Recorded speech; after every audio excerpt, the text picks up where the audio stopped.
Would you like to hear a story for Nabarus?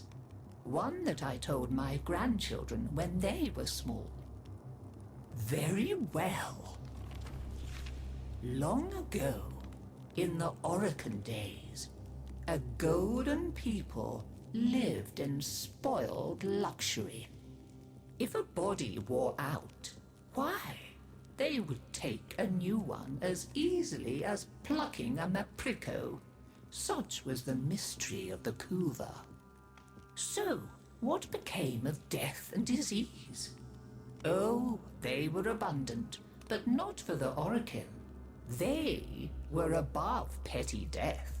Such was their contempt that they decreed a special day on which to make fun of it. On Nabarus, the night of memory, the Shining People laughed at death. They dressed in costumes that recalled the old days of mortality. Skulls grinned, hallways guttered with demon lights. For one night, beauty was banished. Rot and monstrosity held sway. Now, on one very special Nabarus, 3 pretty Orokin were bored, as Orokin so often were. Nabarus no longer holds its magic for me, sighed one. Masks and costumes are for children, grumbled another. Why follow the crowd, mused the third. Are we not the very elite of the elite? Ha ha! Up, my Kissingtons, my luscious loves. Send for blue Kuva and hot lights. I have a sport that will mend all. And in the corridor, behind a curtain, a solitary silent girl heard them and said nothing.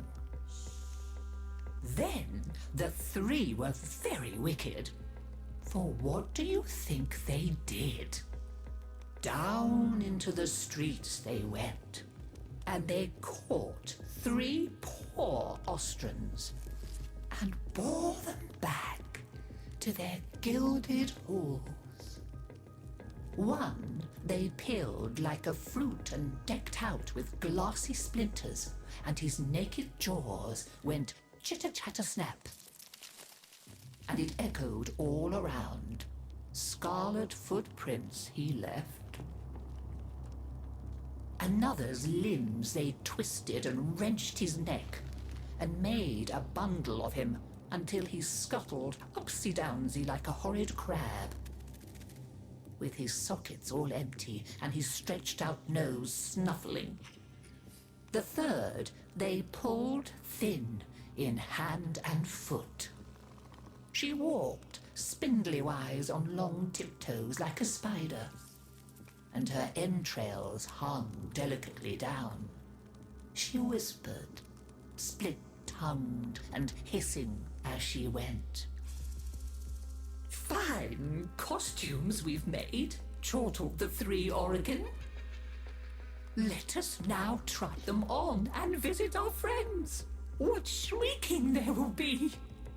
Oh, our names will live forever in the court for such a prank as this.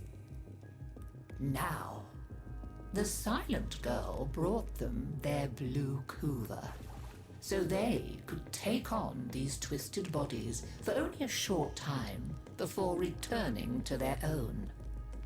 They drank and slept and woke in their 3 horrid forms. Off they went down the stairs, out the door, into the city, into the night of banners and masks and wild hilarity. Chitter-chatter-snap, scuttle-buttle, whispery-hispery. As you can imagine, there were many screams and laughs. Such cleverness, such wit.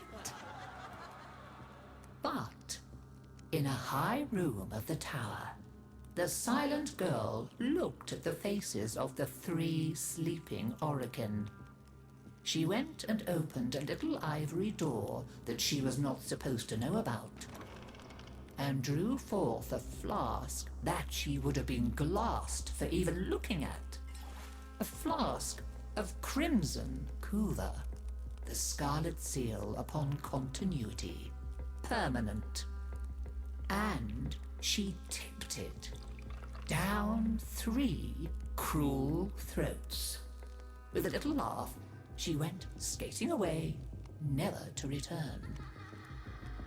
There were many screams that nabarous night, but when the sun came up, none screamed so loud as the 3 who found that they were trapped in the hideous bodies they themselves had fashioned for ever and ever.